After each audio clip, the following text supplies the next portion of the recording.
Hello and welcome to the latest and greatest episode of Muscle for Life. I'm Mike Matthews and thank you for joining me today. Now, I have recorded hundreds of episodes of Muscle for Life, and I've talked about a huge variety of things related to health, fitness, lifestyle, mindset, ranging from the basics of diet and exercise like energy and macronutrient balance and progressive overload and training frequency and volume to fads like the ketogenic and carnivore diet and collagen protein to more unfamiliar territories like body weight set point and fasted cardio. And some episodes resonate with my crowd more than others, but all of them contain at least a few key takeaways that just about anyone can benefit from. At least that's what I tell myself. That's what helps me sit down in the chair every day and do this. And as cool as that is, it poses a problem for you, my dear listener, especially if you are new here, and that is ain't nobody got time for that. We're talking about probably 1,000+ hours of content at this point. And while some people actually do make the time to listen to most or even all of my podcasts, my wizbang analytics tell me that while many listeners tune in on a regular basis, they don't catch every installment of Muscle for Life, and thus they miss out on insights that could help them get even just a little bit better inside and outside the gym. Because if you just get a little bit better consistently enough, that can add up to big results in the long run. And people have also been telling me that they would like me to do more shorter, multi-topic episodes like my Q&As and Says You episodes. And so I got an idea. How about a best of series of podcasts that contains a few of the most practical and compelling ideas, tips, and moments from my most popular episodes, going all the way back to the beginning. This way, people who are new in particular can quickly determine if this is the droid they're looking for, if this podcast is for them or not. And then those who are regulars and enjoy what I'm doing, but just don't have the time or inclination to listen to all of my stuff, and I do understand that. I don't take it personally. You can also then benefit from the discussions and the episodes that you are not listening to in full. And you can also find new episodes to listen to without having to give an hour of your time to determine whether it was worth it or not. So here we are with the best of Muscle for Life. And in this episode, you will be hearing hand-picked morsels from 3 episodes. The first is an interview I did with Alan Aragon on the real science of healthy eating. Then there is a monologue that I did called This is the Definitive Guide to Fish Oil Supplementation. And finally, another monologue from me called The Real Secret to Toughness. Also, if you like what I'm doing here on the podcast and elsewhere, and if you want to help me do more of it, please do check out my sports nutrition company, Legion, because while you don't need supplements to build muscle, lose fat, or get healthy, the right ones can help. And that's why over 350,000 discerning fitness folk have chosen Legion. Well, there's that, and our 100% natural products, our clinically effective ingredients and doses, and our no-hassle money-back guarantee. And if you check out Legion right now, you can save big on just about everything in our store because our annual Halloween sale is underway. So head over to buylegion.com, BUYLEGION.com. And for the next few days, you can save up to 30% on just about everything in our store, including our protein powders, pre-workout and post-workout supplements, our fat burners, multivitamins, joint support, fish oil, and more. So skedaddle on over to buylegion.com now and save big before we run out of stock of at least something. It happens every year. We can never forecast these things exactly, or before the sale ends and it's too late. Let's start with the highlight reel from the first, which is the interview I did with Alan Aragon on the real science of healthy eating. One of the important limitations of carrying out science is that when you leave people to their own free will, in free living conditions, it's not always the same as when you're trying to control everything in the lab and then the subjects are trying to avoid that degree of shame of not complying with their assignments. So that's a really good point you make. So despite the research, I would definitely say that a healthy diet has to be compatible with your personal food preferences, because we're not looking at a 12-week study. We're not looking at a 6-month or a 12-month study. We're looking at a lifetime. So health is something that really needs to be the focus for however much time that we've got left on Earth, which most of us is like 50 years. And then some of the more obvious stuff needs to provide adequate essential nutrition, adequate energy or calories for the goal and the preferences of the individual. And it has to cover, obviously, along with that stuff, along with covering essential nutrition, it should be compatible with the athletic goals, the physical activity goals, the body composition goals. So that means macronutrition has to be on point. A healthy diet doesn't have unfounded restrictions. In other words, it doesn't have these rules of foods that you need to avoid. We can talk about that as well. Like, for example, a lot of folks will say, okay, well, what about things like sugar? What about things like trans fats and all that stuff? And there's caveats to saying avoid sugar. And there's caveats to saying avoid all trans fats, because there's little rabbit holes there that people miss that make those types of recommendations unfounded. Other, I guess, non-negotiable aspects of a healthy diet is it has to be sustainable. It has to be sustainable in the long term. A healthy diet is not something that you can only endure for a week or 6 weeks or 6 months. And that's kind of the issue that a lot of people run into when they try to build the perfect diet according to even all of the scientific evidence base. I mean, you can try to idealize this unicorn diet that gets all of the special superfoods in there and in perfect amounts and avoids all of the so-called bad guys. But once again, if you can't sustain it, then it's not healthy because it doesn't mean anything. With some people, their sense of health and fulfillment and reaching their goals, sometimes it's simultaneous with kind of unhealthy levels of body fat. Your energy intake has to support your goals. And some people's goals, ironically, are not that freaking healthy.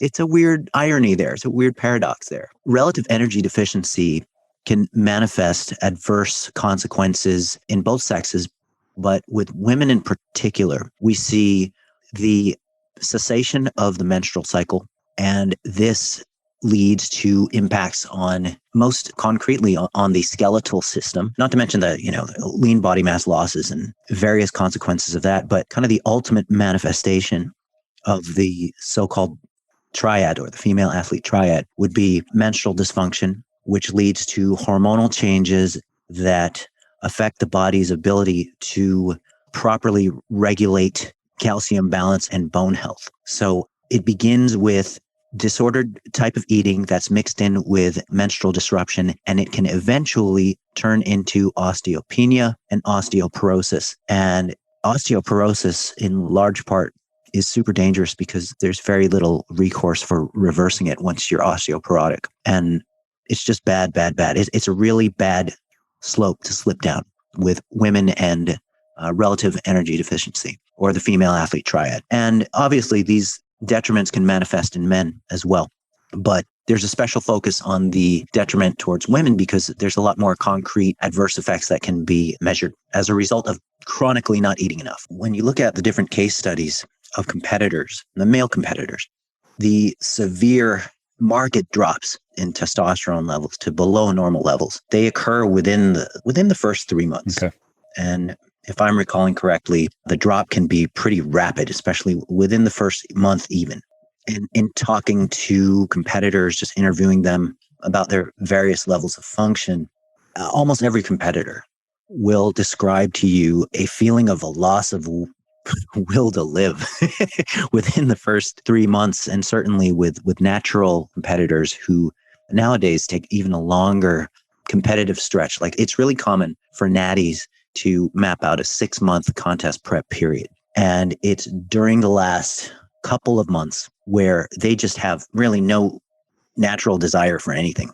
over the course of time, where more people started doing natural bodybuilding competition, contest prep got dragged out to about 6 months because there was a recognition of the importance of dieting slower so you can preserve more lean body mass, because kind of the faster that you diet down, the greater your risk to lean body mass. But then the insidious problem with dieting for 6 months is kind of the psychological impact of dieting that long and being that. It's like a war of attrition. Yeah, you're reinforcing a certain degree of neurosis there. And you're really kind of nurturing disordered eating when all of your judgment and all of your actions dovetail towards, okay, am I going to get this extra ounce of fat off? Am I going to etch in those 3 extra striations on my glutes that aren't just popping out? And it gets crazy, man. If you're not competing in physique sports, then it's what you actually would want to do is strike a balance between the aesthetics that you're looking for and maintaining maximal function.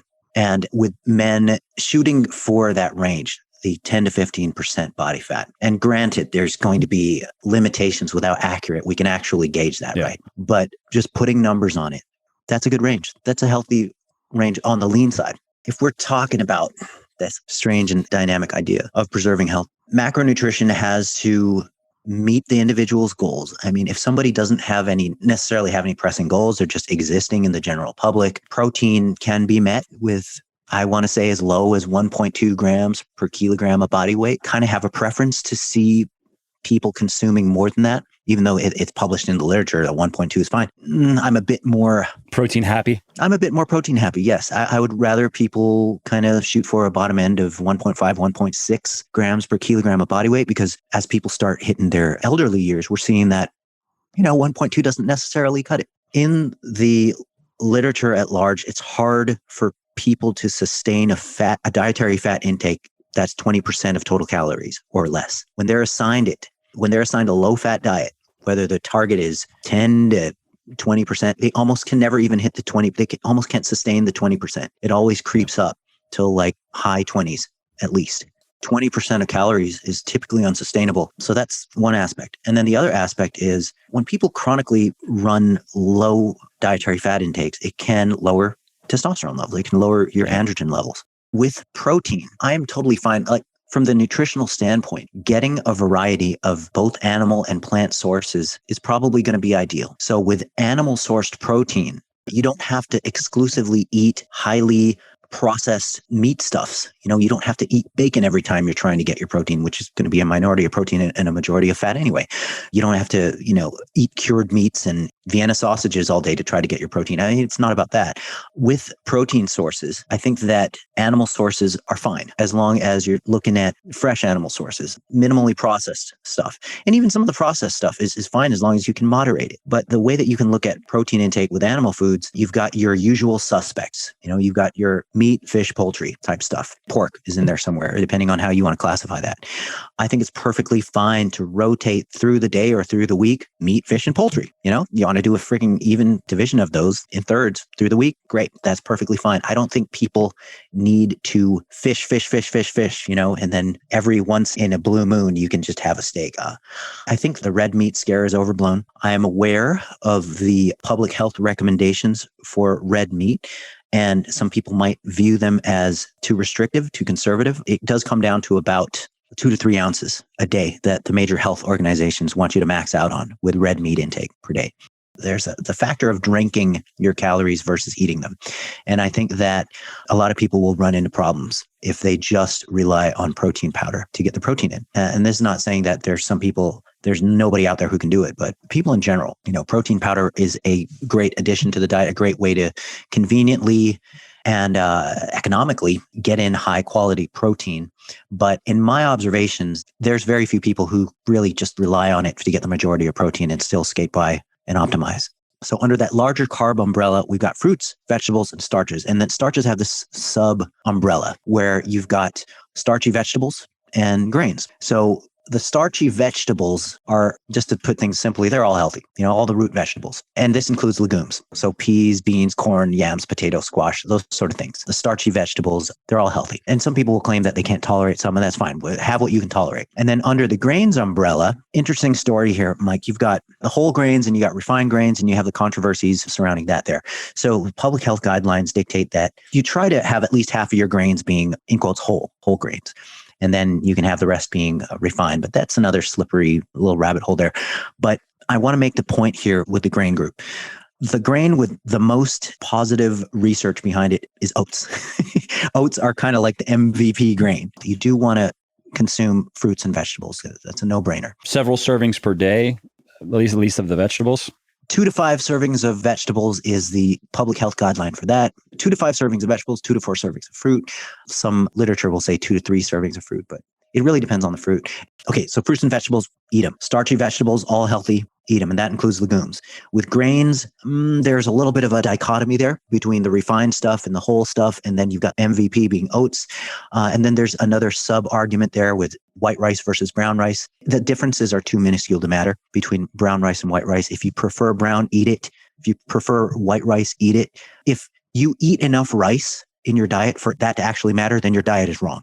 If you want to optimize health, I would have to say that of all the food groups under the carb umbrella, fruits, vegetables, starchy vegetables, and grains, I would say that grains are probably the most expendable, with the exception of oats, because they're the freaking MVP. All right, so dietary fat and health. There's been this eons long controversy over saturated fat and unsaturated fat. There are unsaturated fats that are highly vilified just as much as the saturated fats might be. But if we're just going to kind of boil things down to sources now, the foods that are fat rich, that have the greatest support in the scientific literature for health effects are, if I could just rattle them off, we've got nuts. As far as oils go, olive oil appears to be the king. Sesame oil does really well too. Avocados. And if you get those fat sources in the diet regularly, then you're going to be doing almost everything we know to be beneficial for health as far as fat sources go. Most people who are in a hypocaloric state, who are dieting to lose weight, lose fat, most of those people are going to run a range of micronutrient deficient, at least insufficiencies. Their diet's going to be pretty imbalanced. It just is what it is. Going to be imbalanced. And you know what, man? Even the most well-planned diets, you trying to hit all the points on the spectrum with food groups, this and that, you're still going to come up short in one or more or several essential micronutrients. So long story short, Mike, I am not at all against taking a multi, just as a prophylactic measure. Just do it, because the literature showing harm from multis is laughable. The literature showing benefit from taking a regular, like moderately dosed multi of all the essentials, the benefits outweigh the risks by a long shot. If you are hearing this, you are still listening, which is awesome. Thank you. And if you are enjoying this podcast, or if you just like my podcast in general and you are getting at least something out of it, would you mind sharing it with a friend or a loved one or a not so loved one even, who might want to learn something new? Word of mouth helps really bigly in growing the show, so if you think of someone who might like this episode or another one, please do tell them about it. All right, that's it for some of my favorite snippets from the interview I did with Alan Aragon on the real science of healthy eating. And if you want to listen to that full interview, you can find it back in February of 2021. And let's move on now to the featured moments from a monologue I did on fish oil supplementation. Most people don't know that popular sources of fish oil are salmon, herring, mackerel, sardines, and anchovies. And so if you like to eat those types of fish, you actually can remove the need for a fish oil supplement by just eating enough servings of fatty fish like those every week. Now, that's also the reason why fish oil is a very popular supplement. Most people don't want to eat several servings of those types of fish every week. And then you also have to take into account pollutants in fish and mercury in particular. You want to make sure that you are not exceeding a healthy level of mercury intake. And of course, it's best to avoid it altogether. But if you're going to eat fish, really of any kind, you can't avoid it completely. You just want to stick to low mercury fish. Now, EPA and DHA are known as omega-3 fatty acids, and that just refers to their physical structure. And our body can't produce these molecules, and that's why they're also known as essential fatty acids. So if we were to completely remove these substances from our diet, if our body was not getting them at all whatsoever, eventually we would die. When you maintain sufficient plasma blood, EPA, DHA levels, there are many different ways that you benefit from this, including reducing the risk of heart disease, stroke, and type 2 diabetes, decreasing systemic inflammation, improving mood, cognitive performance, and brain health, helping prevent weight gain, optimizing fat loss when you're cutting, and even accelerating muscle growth. Research shows that a combined intake of 500 milligrams to about 1.8 grams of EPA and DHA per day is adequate, but you can get additional benefits with more, up to even an intake of about 6 grams combined, not each, but combined per day. And unfortunately, studies show that the average person's diet here in the West provides just 1/10 of the amount of EPA and DHA that's needed to just preserve health and prevent disease. Now, research shows that EPA and DHA promote cardiovascular health in several ways, including anti-inflammatory effects, the inhibition of platelets, triglyceride-lowering effects, improvement in endothelial function, plaque stabilization, and antiarrhythmic effects. It's a pretty long list, and interestingly, research shows that the reduction in risk of heart disease appears to be unique to EPA and DHA. We also know that maintaining sufficient EPA and DHA intake, and again, fish oil is just a great way to do that, reduces risk factors associated with a particularly nasty metabolic disease called metabolic syndrome, which is a clustering of related risk factors for both cardiovascular disease and type 2 diabetes, including insulin resistance, hypertension, hypertriglyceridemia, decreased HDL cholesterol levels, and obesity. No fun.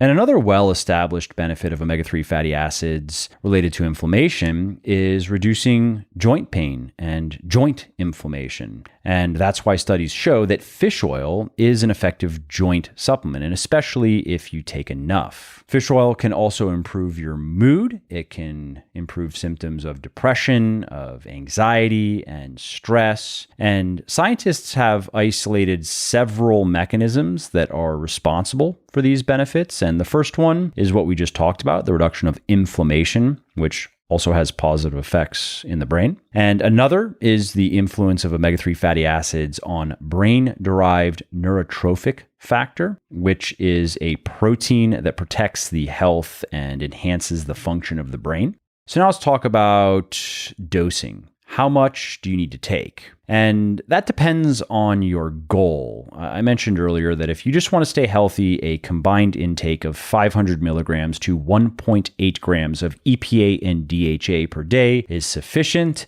And that means that if you're going to take a supplement, you need to make sure you look at how much EPA and DHA is provided in every serving, because it will vary from product to product. Now, if you want to reduce muscle soreness and possibly reduce joint pain, you're going to want to take more. You're going to want a combined intake of EPA and DHA of about 3 to 6 grams per day. 3 grams is enough in many people, but some people need to take up to 6 grams a day to see those types of benefits. And I don't recommend taking more than that. Now, as far as when to take fish oil, you can really take it whenever you want, but it's best taken with meals because that'll help improve the absorption and it'll prevent the nasty fish oil burps.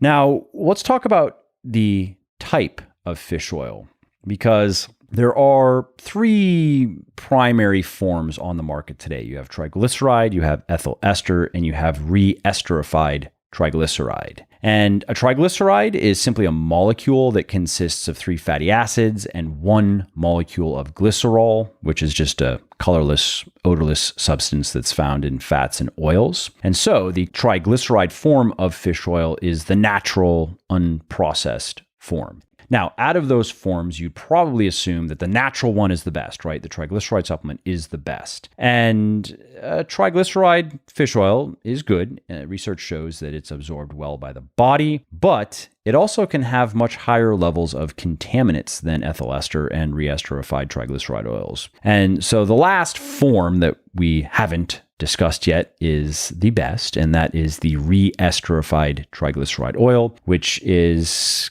considered the gold standard of fish oil supplements currently because it has a very high bioavailability. It has very high concentrations of EPA and DHA. It has very low levels of toxins and pollutants. It also is fairly resistant to oxidation, so it stays good longer. I would say that the ideal fish oil supplement would look like this. It would be sourced exclusively from low toxicity fish, and it would be a reesterified triglyceride oil that has been processed to remove impurities and toxins and to concentrate the amount of EPA and DHA in each serving and to deliver maximum bioavailability so our body can use as much of the EPA and DHA in the supplement as possible. I also think that we consumers should care about how the fish are being harvested because there are several common fishing practices that are very destructive to the population and the habitats of not just fish, but marine life in general. The good news, though, is we don't need to destroy ecosystems to get our food and get our supplements. And as consumers, we can make a difference by supporting well-managed, sustainable fisheries. And that's what I'm doing in my sports nutrition company, Legion. I have a fish oil supplement called Triton. So if you're one of the rare people who eats a lot of fatty fish, and ideally it would be a lot of non-predatory fatty fish because those are going to be the lowest in contaminants. So I'm talking about several servings of this fish per week. Or if you're one of the rare people who eats a lot of ALA, you might not benefit from a fish oil supplement. You might not need it. But if you are like me and like most people, that's not the case. You don't eat that much seafood and you don't eat that much fatty fish, non-predatory, and you don't eat very high amounts of vegetable or nut oils, for example. And in that case, you can rest assured that your EPA and DHA levels are lower than you want them to be if you're not currently taking a fish oil supplement. And in that case, if you do start taking one, you can enjoy a wide variety of benefits ranging from reducing the risk of developing different types of disease and dysfunction. You can decrease inflammation in the body. You can elevate mood and cognitive performance and brain health. And you can even improve your body composition. You can even get a bit more bang for your diet and workout buck. And that's why if I could just take one supplement, if there was only one, it would probably be a toss-up between vitamin D and fish oil. It really is that helpful. And that's it for some of the highlights from the monologue I did on fish oil supplementation. If you want to listen to the whole thing, you can find it in June of 2020. Let's move on now to the final episode featured in this episode, which is a monologue I did called The Real Secret to Toughness. Toughness comes from something that is much less obvious. And I think that it really is represented by a very non-serious thing, a smile. That, I think, is real toughness. Not simply bearing the cross, but doing so cheerfully. Not just holding back your complaints, but viewing the current predicament that you're in as an opportunity to find some sort of joy, to learn a lesson, to move forward in some way. It's choosing to invest your emotions in what you can take away from the experience, no matter how slight or consoling. And the person that can do this, the opponent who can smile at your worst, is the one that is feared the most because he's the hardest to beat. His smug grin silently mocks every mistake and shrugs off every successful strike. When things go bad, the last thing that we usually feel, unless something is wrong, is cheer. We mope, we sulk, we growl, or at least that's what we want to do. That's how we feel. We might wonder, why us? Why now? Why here? Most of us do not want to smile. This can be changed, though. You can recalibrate your perceptions and your expectations and interpretations. The reality is only the toughest people survive the rigors of existence, and even they have a time of it. It is hard. It is difficult. It takes nonstop effort, nonstop work, and a bottomless reserve of resilience. Nature smiles at the economic, political, and social devices that we have erected to try to change these rules and escape their commotion. And in time, these futile attempts to shift the pressures of life off of our backs and onto the backs of others will fail. They always have in history, and they always will. So know this, you are going to face many situations in your life that are going to call for toughness, and how you respond to those situations is going to shape your character and your destiny in very profound ways. There are going to be points where you're going to have to decide, are you going to keep pursuing that goal despite the obstacles, or are you going to decide that it's really more than you can handle?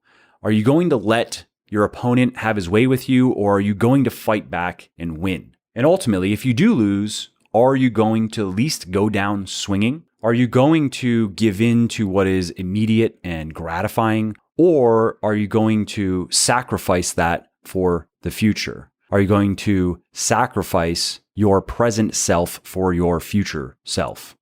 Because remember, no matter how ugly things get, there's always something you can do about it, and there's always something you can smile about.